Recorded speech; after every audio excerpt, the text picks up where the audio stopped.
آج کا سلسلہ آپ کی جانب سے بذریعہ کال SMS جو سوالات موصول ہوں گے انشاءاللہ ان کو شامل کرتے ہوئے کیا جائے گا۔ دارالفتاء اہل سنت کے مفتی صاحب ہمارے ساتھ ہیں، آپ بھی آخر تک سلسلے میں ساتھ رہنے کی نیت فرما لیجئے، انشاءاللہ علم دین کا بہت بڑا خزانہ ہاتھ آئے گا۔ درود پاک کی فضیلت سنتے ہیں۔ امیر اہل سنت دامت برکاتہم العالیہ اپنے رسالے ضیاء درود و سلام کے صفحہ نمبر 8 پر حدیث پاک نقل فرماتے ہیں، فرض حج کرو، بے شک اس کا اجر یعنی ثواب 20 غزوات میں شرکت کرنے سے زیادہ ہے، اور مجھ پر ایک مرتبہ درود پاک پڑھنا اس کے برابر ہے۔ صلو علی الحبیب صلی اللہ تعالی علی محمد صلی اللہ تعالی علیہ وسلم۔ حضور یہ حدیث پاک درود پاک کی فضیلت پر میں نے پڑھ کے سنائی ہے۔ اب اس میں تھوڑا سا ہو سکتا ہے کہ کنفیوژن ہو جائے یا ویسے ہی کوئی سوچے اس حوالے سے، تو اگر آپ تھوڑی سی وضاحت فرما دیں کہ ایک طرف تو یہ ہے کہ فرض حج اتنے غزوات یا جو جنگیں ہوتی ہیں اسلام کے لیے لڑی جاتی ہیں اس کے برابر ہے، اور صرف ایک مرتبہ درود پاک پڑھنا اس سارے کے برابر ہے۔ تو کوئی کہ ایسا ہو سکتا ہے کہ جس پر حج فرض ہو، اس دفعہ ماشاءاللہ آپ بھی حاضری ہو رہی حج پر، تو کوئی یہ سوچے کہ چلیں درود پاک پڑھ لیتے ہیں، یا اس طرح کے اور بھی فضیلت والی حدیثیں آتی رہتی ہیں کہ اس کا ثواب اس کے برابر ہے، والدین کی زیارت کرنا اس کے برابر ہے، تو کیا کوئی یہ سوچ کر خدا نخواستہ کہ بھئی یہ تو ثواب برابر ہو جائے گا، تو اب یہ حج یا پھر کوئی اور عمل جس کی برابری بیان کی گئی ہو کسی بھی حدیث پاک میں، تو کیا یہ تقابل اس طرح کر سکتا ہے، یا وہ کام اپنی جگہ فرض یا واجب یا جو بھی ہے وہ رہے گا؟ بسم اللہ الرحمن الرحیم، نحمدہ و نصلی علی رسول الکریم۔ دیکھیں حدیث پاک میں تو ثواب کی بات ہوئی ہے، رہا تعلق فرض اور واجب کا، وہ تو اپنی جگہ ہے، ٹھیک ہے، کہ جس پر حج فرض ہے تو حج فرض ادا کرنے سے ہی ادا ہوگا، درود پاک پڑھنے سے تو فرض ادا نہیں ہوگا۔ ہاں باقی جو حدیث پاک میں ثواب کا کہا گیا ہے، ثواب مل جائے گا، ثواب میں بھی فرق ہوتا ہے، جیسا کہ ایک شخص پورا قرآن پاک پڑھتا ہے اول سے آخر تک، اسے ہر حرف پہ نیکیاں ملتی ہیں، ثواب ملتا ہے، اور ایک شخص یہ وہ 3 مرتبہ سورہ اخلاص پڑھتا ہے، حدیث پاک کے مطابق جو 3 دفعہ سورہ اخلاص پڑھے پورے قرآن کا ثواب ملتا ہے، ٹھیک ہے، تو دونوں کے ثواب میں فرق ہے، بظاہر کہنے میں ایک طرح کا لگ رہا ہے۔ تو وہ جو پورا قرآن پڑھے گا تو ظاہر ہے اس کا ثواب زیادہ، ہر کلمے پر ہر حروف پر جو اس کی نیکیاں لکھی جائیں گی۔ اس طرح جو فرض حج کرے گا، کئی جو ہے وہ جو ارکان وہ ادا کرتا ہے، ہر چیز کا الگ ایک ثواب ہے، لیکن آپ نے جو سوال کیا کہ وہ تو ظاہر ہے بالکل کہ جو جس پر جو فرض ہے یا واجب ہے وہ ادا کرنے سے ہی ادا ہوگا، نہ کہ کوئی اور عمل کرنے سے ادا ہوگا۔ ٹھیک ہے، اس طرح نہیں ہوگا کہ صرف ثواب کو پیش نظر رکھ کر عمل چھوڑ دیا جائے، ثواب اپنی جگہ اور اس کو بھی حاصل کرنے کی کوشش کرنی چاہیے، اور کثرت سے درود پاک پڑھیں، اور درود پاک نبی کریم علیہ السلام کی محبت میں پڑھیں، انشاءاللہ اس کی برکتیں بھی ملے گی، اور اس پر بیان کردہ ثواب بھی انشاءاللہ اللہ کی رحمت سے حاصل ہوگا۔ ایک کال اپنے سلسلے کا حصہ بناتے ہیں، جی چلائیے۔ محمد شہباز انصاری لاہور سے بات کر رہا ہوں۔ میرا سوال یہ ہے، ایک کرایہ دار آدمی وہ قربانی اپنی کر سکتا ہے یا نہیں؟ کرایہ دار، اب یہ ہو سکتا ہے کہ کرایہ دار کیونکہ عام طور پر اتنے امیر نہیں ہوتے لیکن امیر بھی ہوتے ہیں، تو کیا حکم ہے؟ دیکھیں قربانی تو ہر مسلمان بالغ مرد و عورت مقیم مالک نصاب پر واجب ہے، تو اس میں کہیں بھی اپنا مکان ہونا یا کرائے کا مکان ہونا یہ بیان نہیں کیا گیا۔ ٹھیک ہے، کئی ایسے ہوتے ہیں جو کرائے کا مکان ہوتا ہے لیکن مالدار ہوتے ہیں، مالک نصاب ہوتے ہیں، اور کئی ایسے ہوتے ہیں جن کا اپنا مکان ہوتا ہے لیکن خود شریف فقیر ہوتے ہیں، زکوٰۃ کے مستحق ہوتے ہیں، تو یہ چیز نہیں دیکھی جائے گی۔ اب یہ دیکھا جائے گا یہ مالک نصاب ہے یا نہیں، جو ہے ان کے پاس سونا چاندی نصاب کے برابر 52.5 تولہ چاندی کے برابر ضرورت سے زائد مال ہو، یا کوئی سامان ہو جس کی مالیت پہنچتی ہو، تو یہ چیزیں دیکھی جاتی ہیں، نہ کہ یہ دیکھی جاتی ہے کہ یہ کرائے کے مکان میں رہتا ہے۔ ہو سکتا ہے اس حوالے سے ان کو کنفیوژن ہو کہ وہ حاجت سے زائد جس کا مکان ہے، کہ ایک شخص ہے اس کا حاجت کا مکان ہے، ایک سے زائد مکان ہو، اب وہ چاہے اس نے کرائے پہ دیا ہوا ہو یا ویسے ہی رکھا ہوا ہو، خالی زمینیں ہوں، تو ان کی موجودگی میں جو ہے وہ قربانی واجب ہوگی۔ لیکن ایک شخص خود ہی کرائے کے مکان میں رہتا ہے تو اس پر اگر وہ مالک نصاب ہے تو قربانی واجب ہوگی، ورنہ نہیں۔ ٹھیک ہے، مالک نصاب بھی بتا دیں، اگرچہ ہم بار بار تو بتاتے رہتے ہیں۔ قربانی کا نصاب بھی وہی ہے جو زکوٰۃ کا ہے، لیکن چند چیزوں کا فرق ہے۔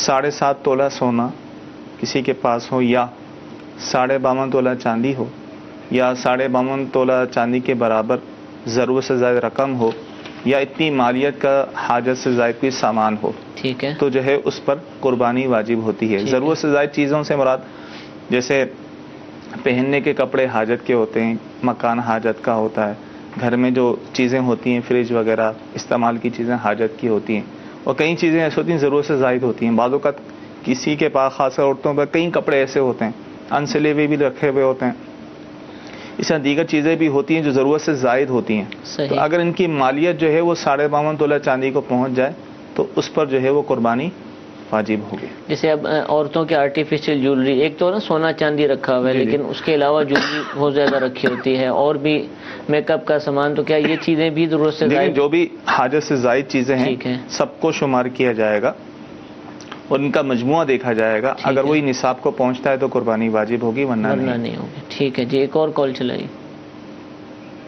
یہ ہے کہ اگر کوئی کیا کہتے ہیں بیوی کو اپنی تنازعہ طور پر بولتے ہیں اچھا میری ماں، تو کیا اس سے طلاق واقع ہو جاتی ہے؟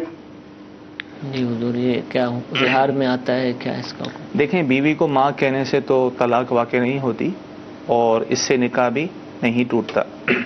البتہ بیوی کو ماں کہنا جائز نہیں ہے، گناہ ہے، لیکن اس سے نکاح پہ کوئی فرق نہیں پڑتا۔ ماں کہنے سے وہ ماں نہیں ہو جائے گی، اس کی بیوی ہی رہے گی۔ تو یہ کنفیوژن کیوں اس طرح کا لوگ پوچھ رہے ہوتے ہیں کہ بہن کہہ دیا، ماں کہہ دیا، تو یہ کوئی مسئلہ ہے؟ تھوڑا سا اگر آپ اس کی دیکھیں، عمومی طور پہ تو ایسا نہیں ہوتا، وہ دوسرے الفاظ ہوتے ہیں زہار کے کہ تو مجھ پر میری ماں کی طرح ہے، ماں کی مثل ہے، ٹھیک ہے، مخصوص ایک چیپٹر اس کے الفاظ ہیں، وہ کہے جائیں تو پھر جا کر وہ اس کا حکم لگتا ہے، ورنہ عام طور پہ ویسے ماں کہہ دیتے ہیں، بہن کہہ دیتے ہیں، ٹھیک ہے، اگرچہ کہنا جائز نہیں لیکن اس سے نکاح پہ کوئی فرق نہیں پڑتا، کیونکہ اس لیے کہتے ہیں ماں کہہ دیا، ماں سے تو نکاح جائز ہی نہیں ہے، بہن سے تو اپنی سگی بہن سے تو نکاح جائز ہی نہیں ہے، تو اس لیے ماں یا بہن کہہ دیا تو کہیں ایسا نہ ہو کہ نکاح ٹوٹ گیا، نکاح نہیں ٹوٹتا اور اس سے طلاق بھی واقع نہیں ہوتی۔ ٹھیک ہے، زہار کا لفظ مفتی صاحب نے ارشاد فرمایا، اس پر الحمدللہ ہمارے سلسلے موجود ہیں، متعدد مرتبہ اس پہ ہم نے باقاعدہ سلسلہ کیا۔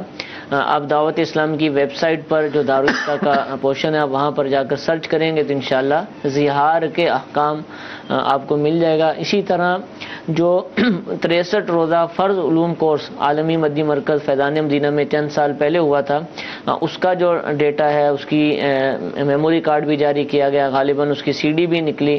اسی طرح دعوت اسلامی کی امید ہے ویب سائٹ پر بھی ہوگا، اس کے اندر بھی الحمدللہ پورا اس کے حوالے سے ایک بیان کیا گیا، آپ اس کو بھی سن کر اس کے احکام سیکھ سکتے ہیں اور جان سکتے ہیں، اور اگر پھر بھی سمجھ نہ آئے یا معلومات لینا چاہیں تو دارالفتہ اہل سنت کے نمبرز پر آپ کال کیجئے، انشاءاللہ آپ کو وہاں سے رہنمائی مل جائے گی۔ ایک اور کال سلسلے میں شامل کرتے ہیں، یہ چلائیے۔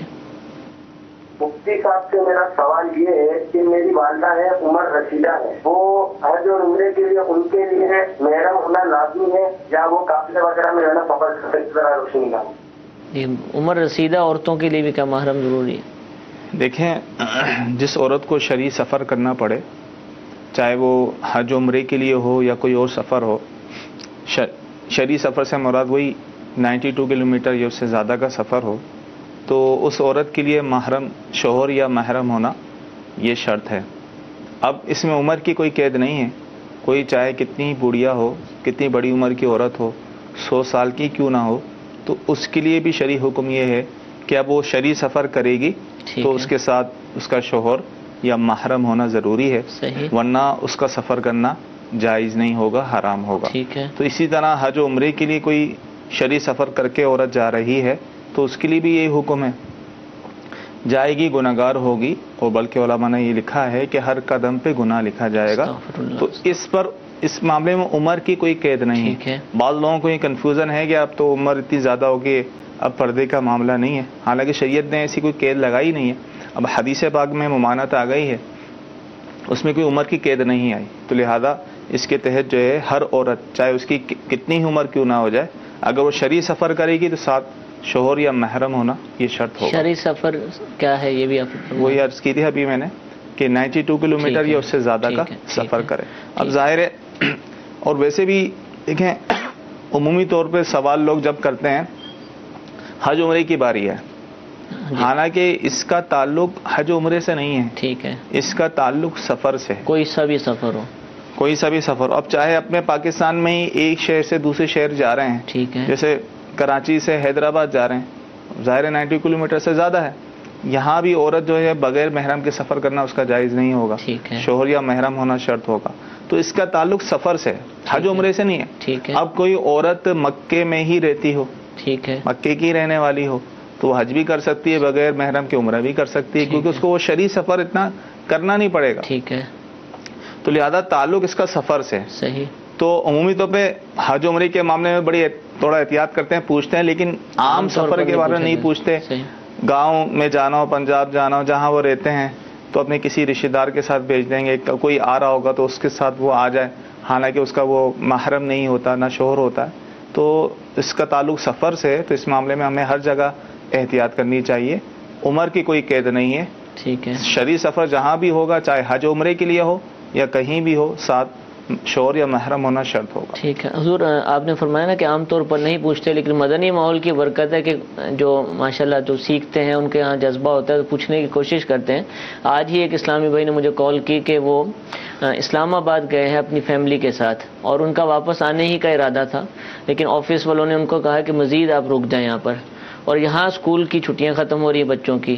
تو اب وہ یہ کہہ رہے ہیں کہ کیا ایسی صورت میں اسکول ایک عذر ہے, ان کے ذہن میں یہ تھا کہ اسکول سے چھٹیاں تو نہیں مل سکیں گی, تو کیا اپنے بچوں کی امی کو بچوں کے ساتھ جو 5 سال اور 7 سال کی عمر کے ہیں بائی ایئر میں بھیج سکتا ہوں بغیر اس کے یعنی محرم کے, تو کیا اس طرح اجازت ملے گی؟ دیکھیں, بچہ بھی اتنا ہو, سمجھدار ہو اور قریب البلوغ ہو. ٹھیک ہے. بالغ ہونے کے قریب ہو. اس کی عمر جو ہے وہ 12 سال بیان کی گئی. ٹھیک ہے. کہ 12 سال کا بچہ سمجھدار, تو اس کے ساتھ عورت سفر کر سکتی ہے. اس سے چھوٹا بچہ ہو تو اس کے ساتھ شرعی سفر نہیں کر سکتے. جو یہ بیان کر رہے ہیں تو ان کو بھی اجازت نہیں ملے گی. جی. ٹھیک ہے. میسیجز بھی ہمارے پاس آ چکے ہیں. بڑا دلچسپ میسیج ہے کہ قرآن پاک پڑھاتے ہوئے طالبات کو, یعنی بچیاں جب قرآن پاک پڑھتی ہیں تو غلطیاں کرتی ہیں, تو کیا اس وقت ان کے پارے پر قاعدے کے اوپر پینسل سے انڈر لائن کر سکتے ہیں, اور سبق جہاں ختم ہوتا ہے وہاں نشانی کے لیے نشان لگانا, کیا اس کی اجازت ہے؟ دیکھیں, جائز ہے, لیکن بعض اوقات اتنا وہ کر دیتے ہیں ٹھیک ہے, بالکل عجیب سا محسوس ہوتا ہے. تو تھوڑا بہت اگر نشان لگاتے ہیں, یہ نشاندہی کے لیے غلطی کی نشاندہی کرتے ہیں, تو شرعی طور پہ جائز ہے. لیکن یہ اپنے ہی نسخہ ہے اس پر ہوگا, اگر وہ مسجد سے اٹھا کر یا کسی جگہ سے نہیں, اپنے ذاتی نسخے پر ہی ایسا ہوگا. ٹھیک ہے. اس کے علاوہ اجازت نہیں ملے گی. یہ ایک اور کال چلائیے گا.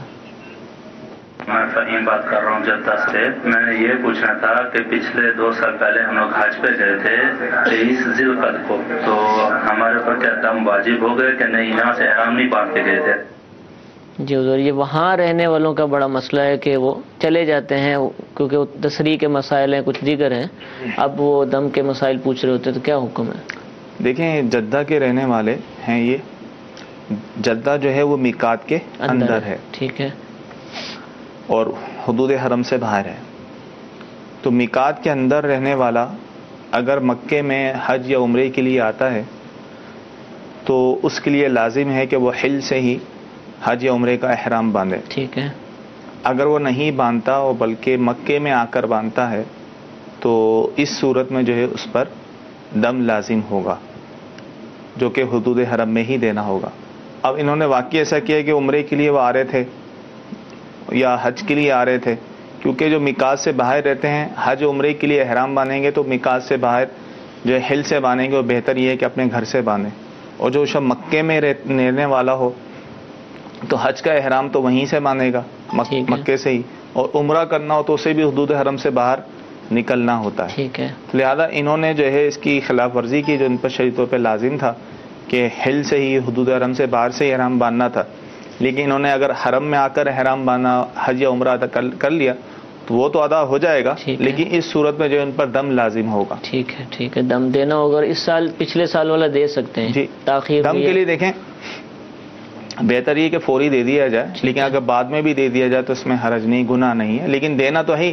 البتہ اس کا جو گناہ ہوا ہے بغیر جو ہے جو ان کی میقات سی بغیر احرام کے وہ آ گئے, تو اس صورت میں گناہگار ہوئے, ان پر توبہ لازم ہے. ٹھیک ہے, جزاک اللہ. میسیج یہ ہے کہ کیا اپنے موبائل کے اندر مدنی 5 سورہ بغیر وضو کے پڑھا جا سکتا ہے, اگر اس میں صورتیں ہیں ان کو آگے پیچھے کرتے ہیں؟ دیکھیں, احتیاط یہی ہے کہ بغیر وضو جو ہے قرآن پاک کی آیت کو موبائل میں نہ چھوا جائے. ٹھیک ہے. اس میں ہے علماء کا اختلاف ہے, بعض علماء اجازت دیتے ہیں اور بعض اس سے ممانعت کرتے ہیں. اور دارالفتہ اہل سنت سے یہی کہا جاتا ہے کہ احتیاط یہی ہے کہ جو وضو کر کے اس کو چھوا جائے, بغیر وضو نہ چھوا جائے. قرآن پاک, پنسورہ وغیرہ جتنی بھی چیزیں ہیں. پنسورہ, مدنی پنسورہ کا سوال پوچھا کہ یہ کیا ہے. اس کے اندر پنج سورہ تو ویسے لفظ سے ہی ظاہر ہے کہ 5 صورتیں ہیں جو معروف عام طور پہ صورتیں لکھی جاتی ہیں, سورہ رحمان, سورہ ملک, سورہ مزمل وغیرہ. اس کے علاوہ الحمدللہ بہت بڑا علم دین کا خزانہ ہے یہ مدنی پنسورہ.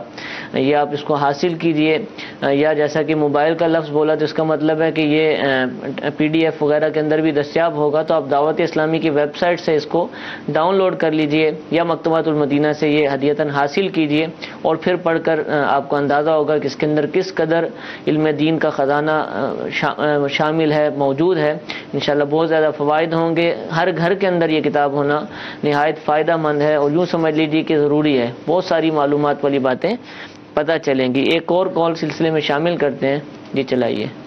سید مدر ساری راولپنڈی سے آتے ہیں. ہم یہ بتائیں کہ پہلے فلائٹ مدینہ کی ہے, مدینہ کی جائیں گے, وہاں قیام کرنے کے بعد جو مکہ جائیں گے تو کیا وہ حج کرام کا احرام باندھ سکتے ہیں یا کو حج تمتع کرنا ہوگا؟ جزاکم اللہ خیر. آمین آمین. جی دیکھیں, جو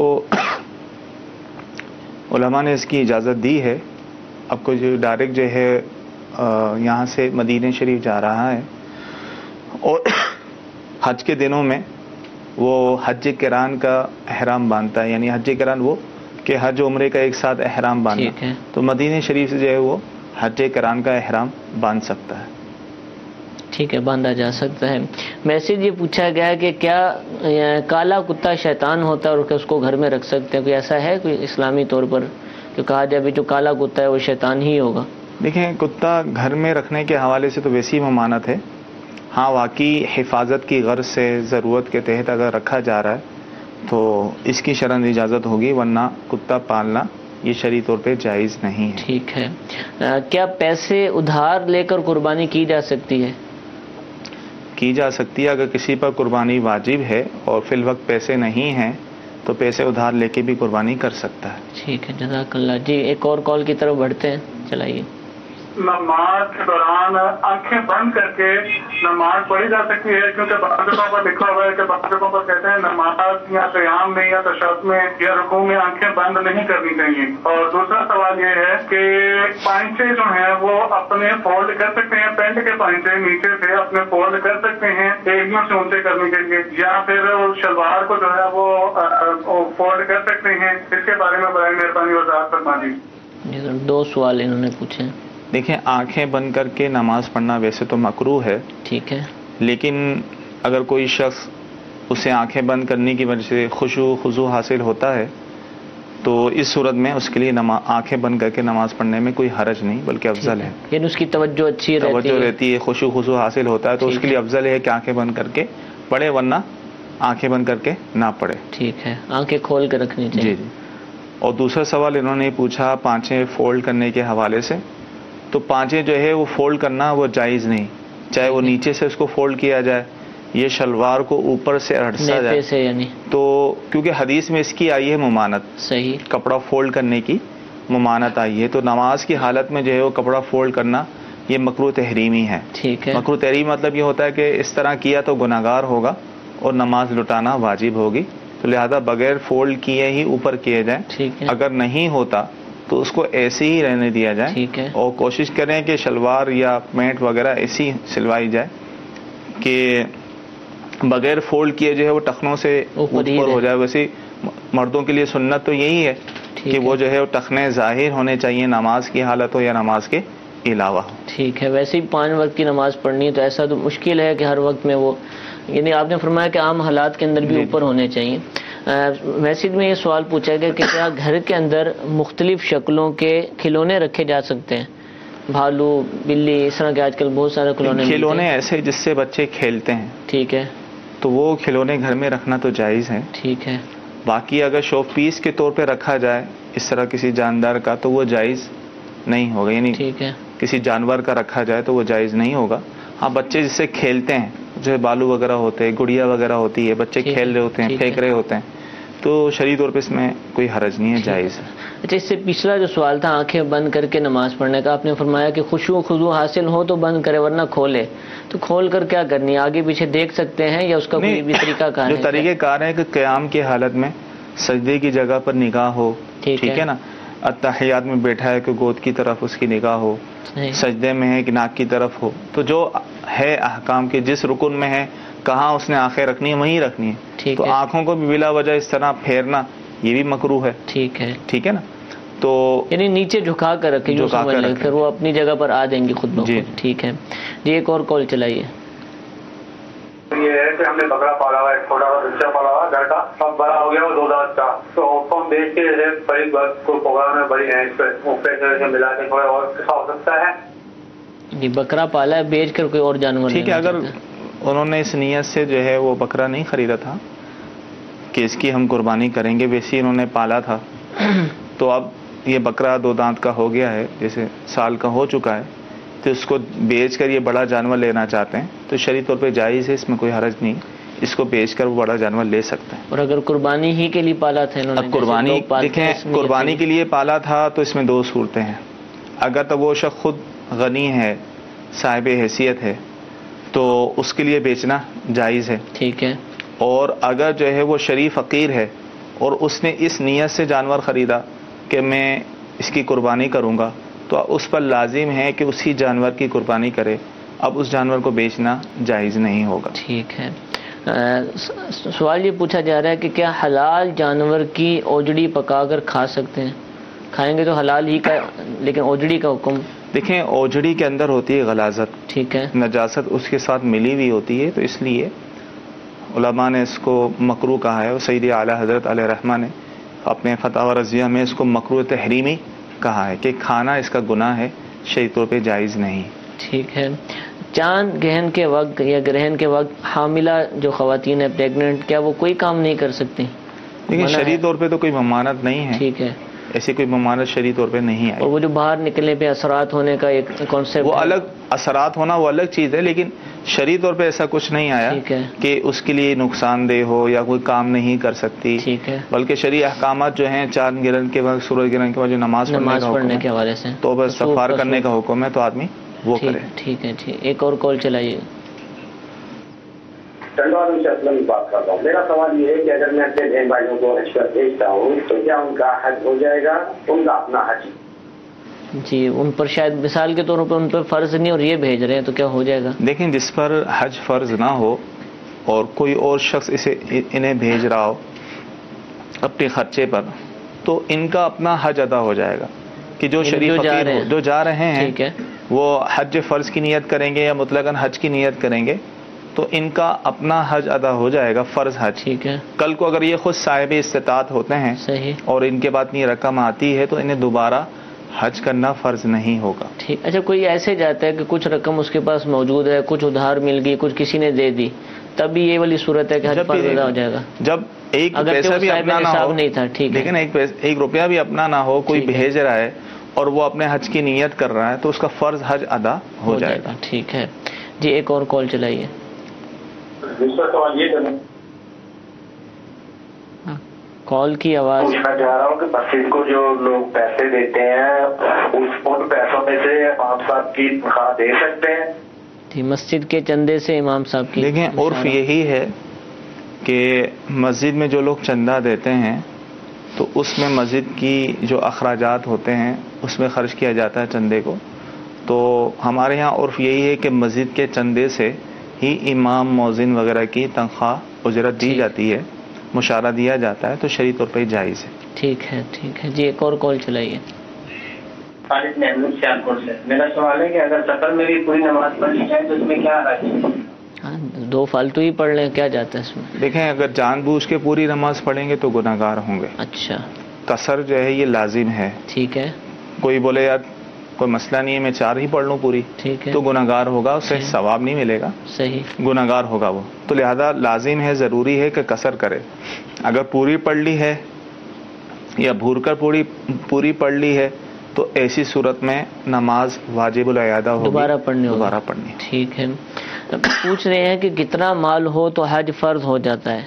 کتنا مال ہو؟ دیکھیں، اتنا مال ہو کہ وہ حج کی ادائیگی کر سکے، ٹھیک ہے، آنے جانے کا خرچہ، اور پیچھے جو اس پر جو ہے گھر والوں کا نان و نفقہ لازم ہے وہ چھوڑ کر جائے، تو اتنا کہ آنے جانے میں وہاں رہنے کا خرچہ، جو بھی اخراجات ہوتے ہیں وہ کر سکے۔ اب اس کے لیے ظاہر ہے سرکاری حج کے الگ ایک اماؤنٹ ہے، پیسے ہیں، پرائیویٹ کے الگ ہیں۔ اب جو سرکاری طور پر ہے وہ حج پہ جا سکتا ہے تو ظاہر ہے وہ سرکاری طور پر ہی اس کو جانا ہوگا، ٹھیک ہے، ٹھیک ہے نا۔ اور سرکاری طور پہ اگر اس کا نام نہیں آیا اور اتنی استطاعت ہے کہ پرائیویٹ بھی جا سکتا ہے تو پرائیویٹ طور پہ اس کو جانا ہوگا۔ ٹھیک ہے۔ یہ پاکستان میں اور ملکوں میں اگر گورنمنٹ کا اور سسٹم ہے تو جی اس کو بالکل، follow کریں۔ اس لیے میں نے رقم کی وہ نہیں بتایا، ٹھیک ہے، کمی بیشی تو ہوتی ہے، خود ہی پتہ تو چل جاتا ہے، معلومات ہو جاتی ہے کتنا خرچہ لگتا ہے۔ اب دیکھ لیں میرے پاس کتنا ہے، ٹھیک ہے، آسانی سے آنے جانے کا وہ کر سکتا ہے، ٹھیک ہے، تو اس پر حج فرض ہوگا۔ ٹھیک ہے۔ دوسرا بھی سوال انہوں نے ایک پوچھا ہے کہ جانور کی ٹیل یعنی دم کھا سکتے ہیں، کھانے کی اجازت ہے، اس کا جو گوشت ہے، بالکل کھا سکتے ہیں، ٹھیک، اس کو جائز ہے۔ ضائع بھی نہ کیا جائے۔ بعض دفعہ دیکھا ہے کہ بالخصوص بڑے جانوروں کی وہ کھال کے ساتھ ہی نکل جاتی ہے، لوگ اس کو منع کر رہے ہوتے ہیں، بعض تو بڑے شوق سے کھاتے ہیں، پسندیدہ، بالکل بک رہی ہوتی ہیں، جی، لوگ جی، خریدتے ہیں، تو جائز ہے، اس میں کوئی حرج ٹھیک ہے، نہیں۔ کھایا جا سکتا ہے۔ جی ایک اور کال چلائیے گا۔ میں یہ پوچھ رہا ہوں کسی کے پاس قربانی کے لیے ایک جانور کے بیٹھے ہوں اور گھر میں افراد زیادہ ہوں تو کیا اس کا طریقہ کیا ہے، یہ سوال کرنا تھا۔ دوسرا سوال یہ کرنا تھا، کیا قربانی جو والدین چلے جاتے ہیں دنیا سے ان کی بھی کرنا لازم ہوتا ہے، فرض ہے، کرنا چاہیے یا نہیں کرنا چاہیے اپنے والدین کی جسے؟ دیکھیں،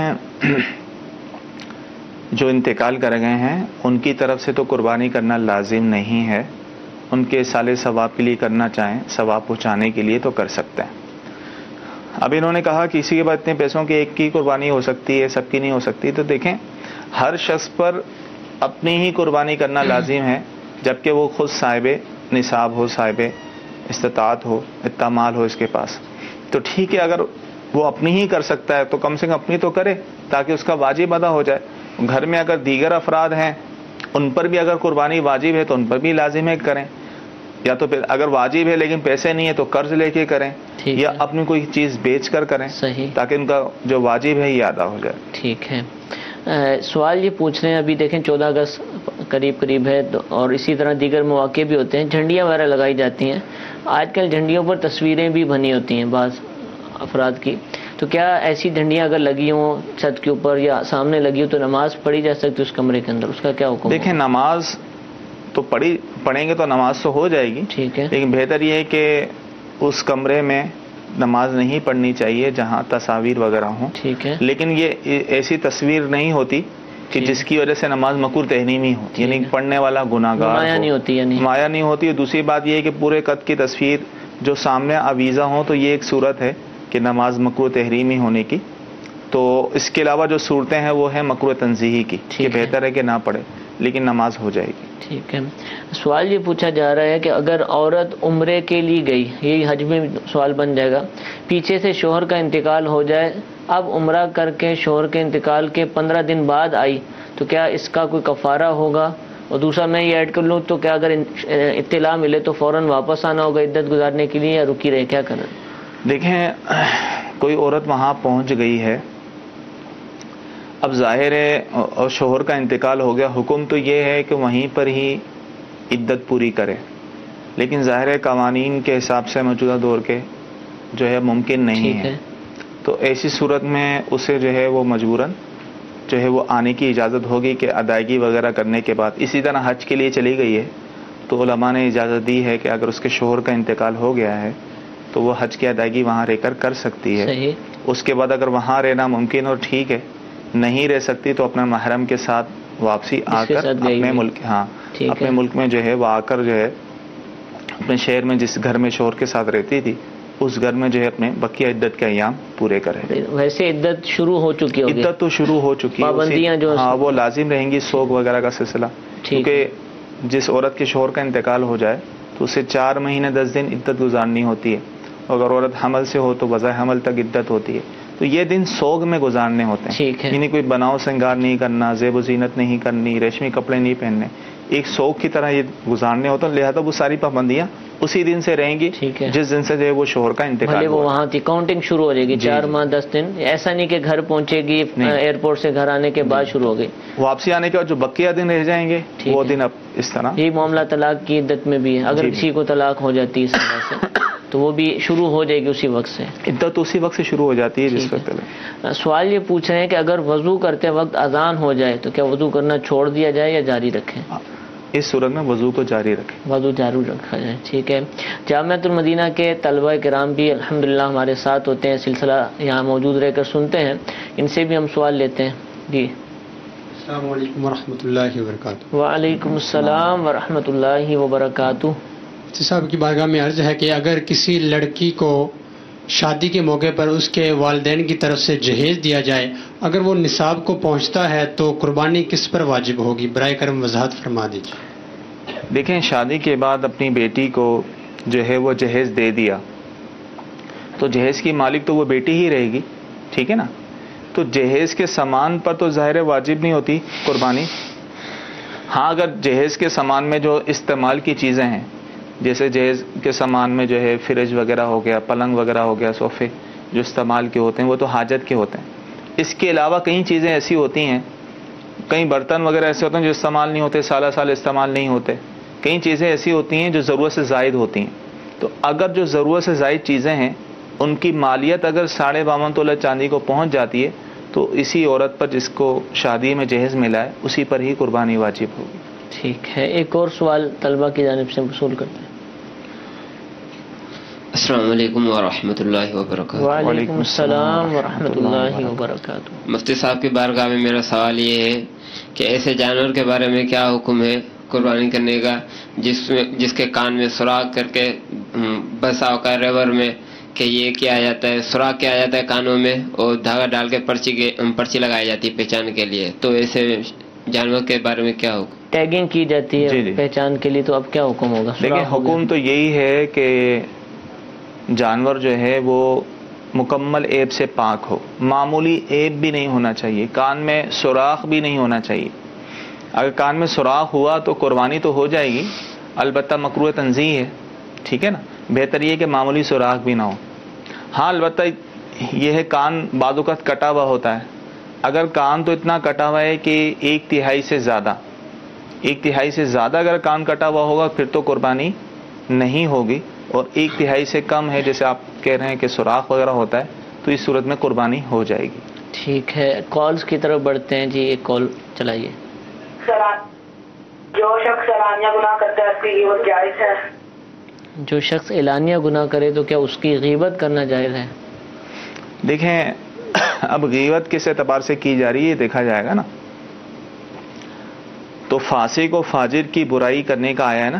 جی جی. اگر وہ اس لیے کرتا ہے کہ تاکہ لوگ اس سے بچیں، اور وہ بھی اسی معاملے میں ٹھیک ہے نا، کہ وہ جو لوگوں کے پیسے دبا دیتا ہے، یہ اس طرح کے معاملات کرتا ہے، تو کوئی اس کو بتاتا ہے کہ یار تم اس سے جو ہے یہ بچ کے رہنا، تو اس نیت سے اگر کرتا ہے کہ لوگ اس سے بچیں پھر تو ظاہر ہے اس معاملے میں اس کی اجازت ہے. ٹھیک ہے. اور ویسے اس کی غیبت کریں گے تو ظاہر اس کی اجازت نہیں ہے. ٹھیک ہے. ویسے کسی اور بات میں غیبت نہیں کر سکتے.